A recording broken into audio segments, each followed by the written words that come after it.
Assalamualaikum warahmatullahi wabarakatuh. Berjumpa lagi dengan saya Ustazah Fatimah dalam pembelajaran bahasa Indonesia.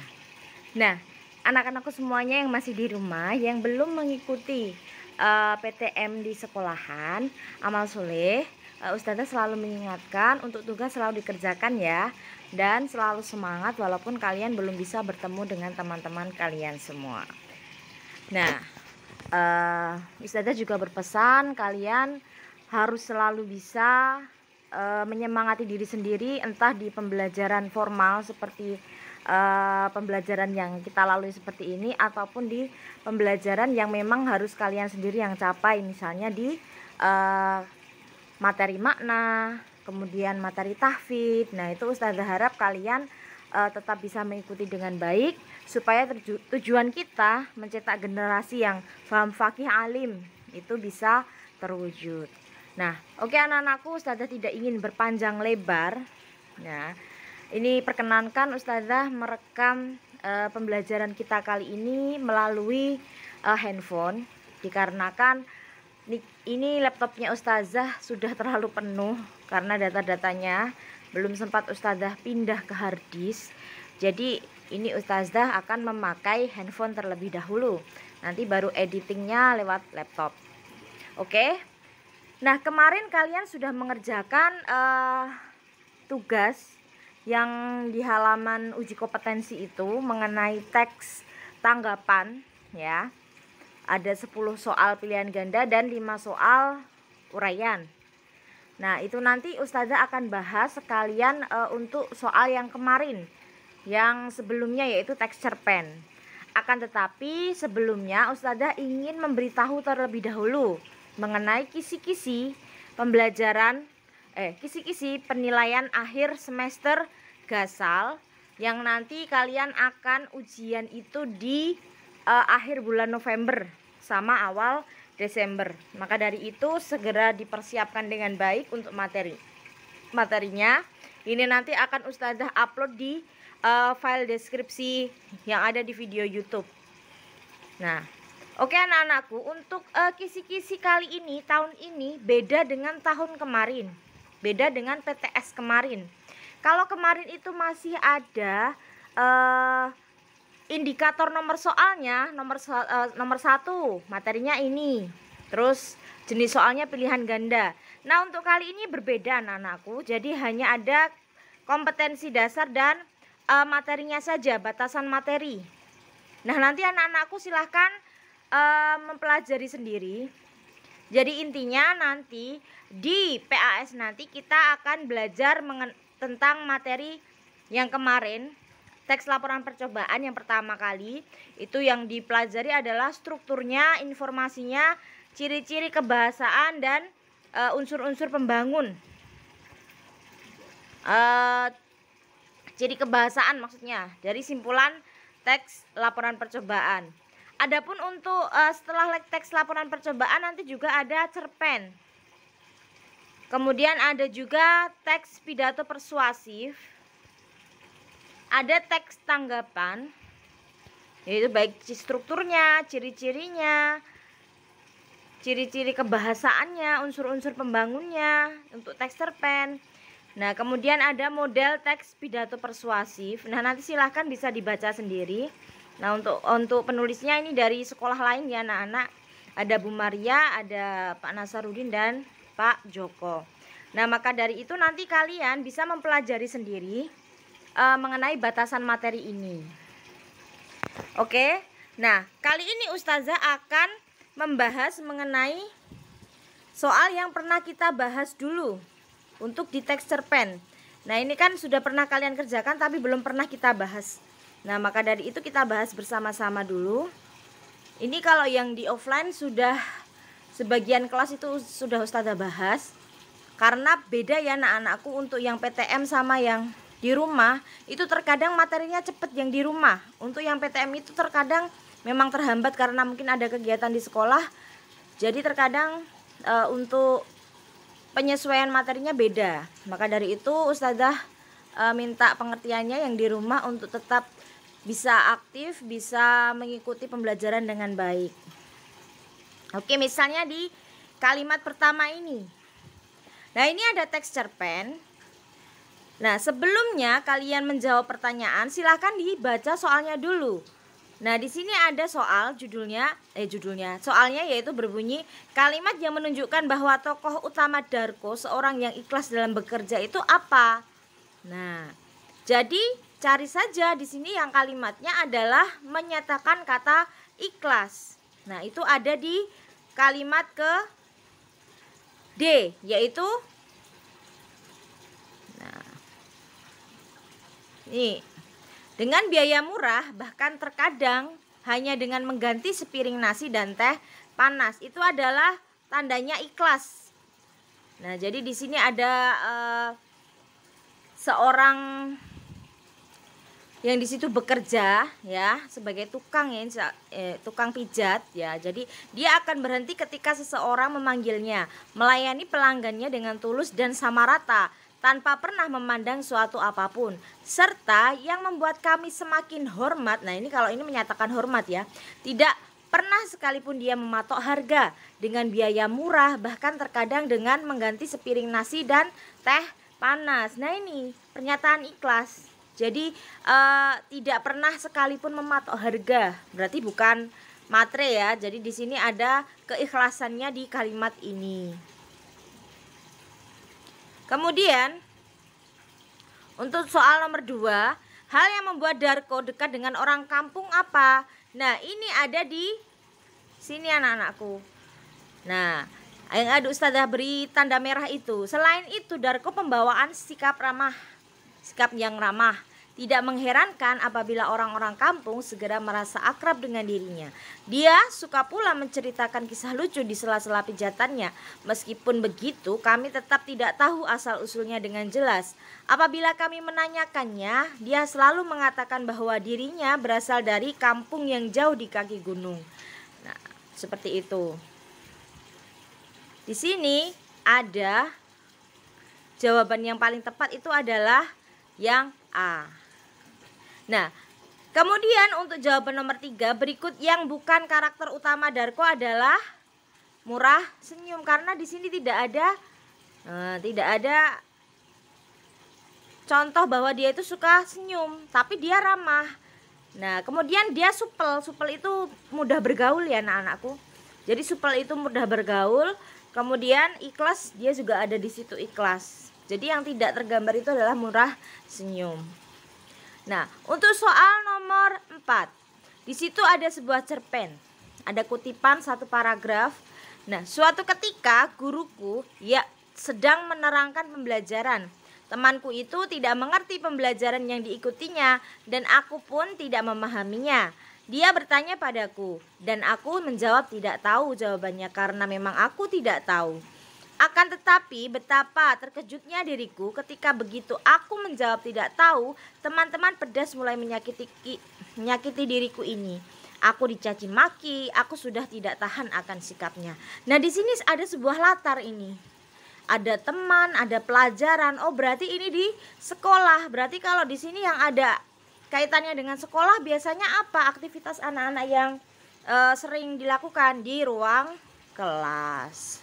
Jawabannya adalah C. Kemudian untuk soal nomor 5, insiden yang terjadi dalam kutipan cerpen di atas itu adalah, nah, di situ kan ada aku dicaci maki. Berarti adalah D, caci maki seorang teman kepada tokoh aku karena jawaban tidak tahu tokoh aku. Nah, ini sebenarnya ada gambaran, itu gambaran asli dari peristiwa suasananya itu kan gara-gara temannya itu tidak mengerti pelajaran kan. Nah, dan si tokoh aku ini juga tidak mengerti, tetapi di situ ketika dia menjawab tidak tahu, dia malah dicaci maki oleh temannya. Nah, oke, nomor 6. Bacalah kutipan cerpen berikut dengan cermat. Nah, di sini ada disuruh memperbaiki. Kalau memperbaiki sebuah kalimat itu ya diperhatikan EYD-nya, ejaan yang disempurnakan. Misalnya di situ ada kutipan cerpen. Namun tekadku masih membara. Aku tak ingin kembali lagi. Aku harus tetap meneruskan perjalananku. Apapun tak bisa menghentikanku. Jadi perbaikan dari cuplikan cerpen di atas adalah ya, namun, tekadku masih membara. Aku tak ingin kembali lagi. Aku harus tetap meneruskan perjalananku. Apapun tak bisa menghentikanku. Nah, di sini jadi satu kalimat. Jadi kuncinya adalah A. Kemudian nomor 7, di situ ada sebuah teks cerpen. Nah, makanan persediaanku sudah habis. Aku kebingungan mencari makanan. Di sana sebenarnya banyak buah beri, namun aku masih ragu karena banyak di antara jenis buah beri tersebut yang beracun. Nah, ini kalian disuruh memperbaiki struktur kalimat dan ejaannya. Nah, yang paling pas itu adalah yang poin C, yaitu makanan persediaanku habis, titik. Aku kebingungan mencari makanan, titik. Di sana, sebenarnya banyak buah beri, namun, aku masih ragu karena banyak di antara jenis buah beri tersebut yang beracun. Nah, kalau untuk perbaikan teks ini silahkan kalian banyak-banyak mempelajari pedoman ejaan yang disempurnakan. Jadi sering buka-buka itu. Di internet pun banyak ya. Kalian bisa baca-baca kaidah kebahasaannya. Kemudian yang nomor 8. Nah, ini kalian diminta untuk mencari makna bagian terakhir dalam kutipan cerpen di atas. Nah, itu ada sebuah cerpen itu ada di salah satu cirinya adalah menggunakan kalimat langsung. Wah, kau sudah punya anak gadis sekarang ya, kata Om Ical pada ibu sambil menepuk-nepuk pundakku. Sayang, Ita sudah kuliah, sedangkan anak saya yang laki-laki baru kelas 3 SMP. Kalau sepantaran kita kan bisa besanan, lanjut Om Kal sambil mengunyah dan menghabiskan bakpia di meja dengan lahapnya. Ibu hanya tersenyum. Untung saja, pikirku, kalau ayahnya seperti ini sudah bisa kubayangkan anaknya seperti apa. Jadi di sini adalah penolakan tokoh aku karena membayangkan anak dari seorang ayah itu yang rakus. Nah, jadi sudah ilfil. Nah, kemudian untuk yang nomor 9, bacalah kutipan cerpen dengan cermat. Kami tiba di terminal, lebih baik. Kami tiba di terminal. Terus ada kalimat langsungnya, lebih baik Om naik Indah Murni saja, kataku. Bis ini lewat jalan tol, paling-paling cuma setengah jam ke Cililitan. Nah, kutipan cerpen di atas itu menggambarkan latar tempatnya, yaitu di terminal, karena sudah tertulis jelas di situ ya. Tidak tergambarkan di suasananya. Kemudian nomor terakhir, bacalah kutipan cerpen berikut dengan cermat. Pagi itu indah sekali di Batu Raden. Matahari bersinar cerah, menimpa pohon-pohon cemara yang kelihatan hijau. Berkilat, puncak Gunung Slamet muncul di atas warna-warna kehijauan, hijau kebiruan alam di sekitarnya. Langit-langit sangat bersih, biru cerah menjadi latar belakang yang menonjolkan kegagahan gunung itu. Nah, di sini pembuka cerpen di atas berkisah tentang jelas, yaitu settingnya atau latarnya yaitu di Batu Raden dengan suasana alamnya yang seperti itu. Nah, oke. Nah, ini sekalian Ustazah bahas untuk yang soal sebelumnya yang kemarin yang ada di teks. Nah, yang ada di teks tanggapan yang ada di halaman 173. Nah, di situ untuk soal yang nomor pertama ada judul sebuah teks ya. Judulnya adalah Teknologi yang Mengubah Dunia oleh Sri Wahyu Sibarani. Nah, di sini ada sebuah teks yang tentu kalian sudah baca ya, mengenai teknologi otomotif yang terus berkembang seiring berjalannya waktu. Nah, maka dalam pengaplikasian teknologi dalam dunia otomotif itu semakin nyata. Jadi teknologi tersebut mampu membawa perkembangan dunia otomotif ke arah mobilitas yang cerdas. Nah, ini yang diharapkan dari terselenggaranya acara pameran Indonesia International Motor Show atau IIMS 2003 di Jakarta. Jadi beberapa produsen itu menyulap mesin-mesin mobil menjadi lebih bersahabat dengan lingkungan. Nah, di sini ada pertanyaan yang pertama, yaitu inti dari teks tanggapan di atas yaitu adalah apa? Nah, apakah A, dunia otomotif tidak ketinggalan zaman, ataukah B, penciptaan teknologi baru dalam dunia otomotif, ataukah C, yaitu teknologi baru otomotif yang lebih bersahabat dengan lingkungan, ataukah D, teknologi baru otomotif berguna untuk menunjang penampilan mobil. Nah, di sini kuncinya ada di kalimat ini, menyulap mesin-mesin mobil menjadi lebih bersahabat dengan lingkungan. Berarti jawabnya adalah C. Jadi nomor 1 itu adalah C. Kemudian untuk nomor 2, hal-hal yang diharapkan dari penyelenggaraan Pameran Indonesia IIMS tahun 2003 di Jakarta adalah, nah di sini kuncinya ada di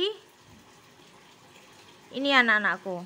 Nah, beberapa produsen menyulap mesin-mesin mobil menjadi bersahabat dengan lingkungan. Berbagai macam teknologi telah dikembangkan oleh produsen dan diaplikasikan dalam pameran yang ditampilkan, antara lain teknologi Earth Dream teknologi dari Honda, teknologi Sky Active dari Mazda, teknologi EcoBoost dari Ford, dan teknologi hybrid dari Toyota, Mitsubishi, dan Nissan.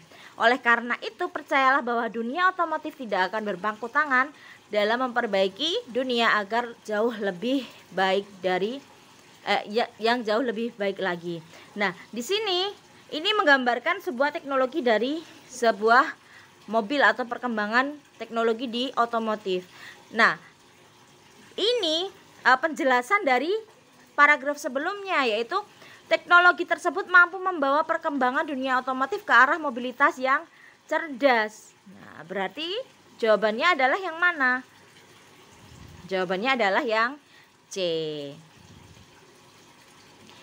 Nah, kemudian untuk yang nomor 3, keunggulan dari artikel sesuai dengan isi teks di atas adalah, apakah A, tidak ada penjelasan? Nah, ini kita baca lagi di teksnya. Nah, pada artikel ini penulis menggunakan bahasa yang komunikatif sehingga mudah dipahami oleh pembaca. Penulis juga membawa langsung pembaca ke dalam inti topik pembahasan sehingga terkesan tidak berbelit-belit. Sayangnya pada tulisan ini penulis tidak menyertakan gambar. Nah, ini kekurangannya. Kalau kelebihannya adalah menggunakan bahasa yang komunikatif. Nah, berarti di sini keunggulannya adalah ya tentu yang B. Kemudian berikut ini yang bukan kekurangan dari artikel sesuai dengan isi teks di atas sebagai berikut, kecuali ya, yang bukan tapi kecuali berarti A, tidak menyertakan gambar dari setiap contoh yang diberikan, ataukah B, tidak disertakan arti istilah-istilah teknologi, ataukah C, tidak dibahas keunggulan dan kelemahan teknologi tersebut, ataukah D, tidak menggunakan bahasa yang komunikatif. Yang bukan kekurangan dari artikel tersebut kecuali, nah di sini disebutkan bahwa kekurangannya adalah sayangnya tulisannya itu tidak disertai gambar, ya kan? Yang pertama benar. Terus kemudian tidak disertakan istilah-istilah penting. Kemudian tidak membahas keunggulan dan kelemahan. Berarti jawabannya adalah D, dadu. Nah, kemudian yang nomor 5, resume pada teks di atas terletak pada paragraf keberapa? Nah, kita ingat di struktur teks tanggapan itu adalah yang pertama itu adalah resume atau ringkasan, yang kedua itu adalah kelebihan kekurangan, dan yang ketiga adalah penilaian. Jadi di sini untuk resume itu tentu di paragraf 1 dan 2. Jadi 5 adalah A. Kemudian nomor 6, penilaian kualitas teks secara umum terletak pada paragraf keberapa? Nah, ini bisa kita lihat. Kalau secara umum berarti di paragraf terakhir 1, 2, 3, 4, 5. Nah, jadi tentu di paragraf ke-5. Kemudian yang 7, berdasarkan isinya teks tersebut termasuk teks tanggapan kritis yang berupa ya C, artikel. Karena di situ tadi ada kunci katanya yaitu, nah pada artikel ini berarti jawabannya adalah artikel. Kemudian yang nomor 8, Kalimat yang menggunakan huruf kapital dengan benar adalah, nah, perlu kalian ingat, Bali itu kalau hanya Bali rujukan sebagai kota, B-nya ditulis dengan huruf kapital. Tetapi karena di sini jeruk Bali itu adalah nama jenis jeruknya, jadi B-nya kecil, J-nya juga kecil. Jadi kuncinya adalah C. Kemudian nomor 9, bacalah paragraf berikut dengan seksama. Jadi secara umum artikel ini tentu sangat bermanfaat bagi pembaca, terutama yang menggemari otomotif. Penulisan artikel dengan tampilan serta bahasa yang ringan membuat isi artikel ini jelas dan mudah dipahami oleh pembaca. Pandangan positif yang juga ditunjukkan oleh penulis terhadap perkembangan teknologi dari setiap produsen yang berbeda-beda. Nah, di sini pertanyaannya adalah ide pokok paragraf di atas adalah apa? Nah, tadi di sini di awal kalimat ya, artikel ini tentu sangat bermanfaat. Berarti adalah pandangan positif dari seorang penulis ya. Karena di sini ada pandangan-pandangan yang disebutkan oleh penulis ya. Yang mendukungnya itu adalah bermanfaatnya, kemudian tampilan bahasanya yang bagus. Jadi di situ adalah pandangan positif dari penulis. Jawabannya adalah D. Kemudian berarti kalau ide pokok itu kalau di akhir, nah itu sama halnya seperti ya kalimat utama. Oke, nomor 10. Berikut yang tidak termasuk ciri teks tanggapan kritis, yaitu yang mana? Nah, teks tanggapan kritis itu strukturnya ada 3 bagian, benar. Bagian pertama berisi resume, benar. Bagian kedua kelebihan kekurangan. Nah, ini D yang tidak benar, terdapat data teks. Nah, kalau untuk yang ROM 2, nah itu silahkan Ustazah akan menilai sesuai dengan jawaban kalian. Misalnya kalian menjelaskan isi resume, kemudian menuliskan kelebihan kekurangan. Nah, ini kalau ini objektif dari Ustazah ya. Jadi Ustazah menilai sesuai dengan hasil kerja kalian. Nah, oke. Untuk penjelasannya itu sampai di situ saja. Nah, nanti kalian akan Ustazah beri tugas ya, yaitu tugasnya itu adalah mengerjakan latihan soal yang ada di halaman ya bentar. Berarti ada di halaman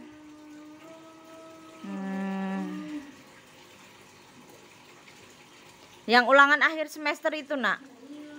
Nah, ada di halaman 129. Nah, nanti silahkan dikerjakan amal soleh. Itu ada beberapa soal ABCD. Ya, silakan ditulis di buku tulis saja. Jadi karena yang di rumah itu jumlahnya sedikit, jadi daripada nanti Ustazah buatkan Google Form ya, yang menggunakan juga sedikit, amal soleh nanti difoto saja, ditulis di buku tulis, difoto, di upload ke Google Form, atau bisa di WA ke nomor barunya Ustazah. Gitu nggih? Oke. Untuk anak-anakku kelas 9 ikut amal soleh, tadi sudah kisi-kisi sudah Ustazah berikan. Pembahasan soal yang 2 UH kemarin sudah Ustazah bahas. Nah, ini kita masih tinggal 2 pertemuan lagi. 1 pertemuan minggu depan ya berarti ya, insya Allah. Nah, itu Ustazah gunakan untuk membahas soal yang kalian nanti kerjakan untuk ujian akhir semester. Oke, alhamdulillah, jazakumullahu khairah. Sekian dari Ustazah. Apabila banyak kesalahan, Ustazah minta maaf yang sebesar-besarnya. Peluk cium untuk keluarga di rumah. Salam-salam untuk keluarga di rumah. Wassalamualaikum warahmatullahi wabarakatuh.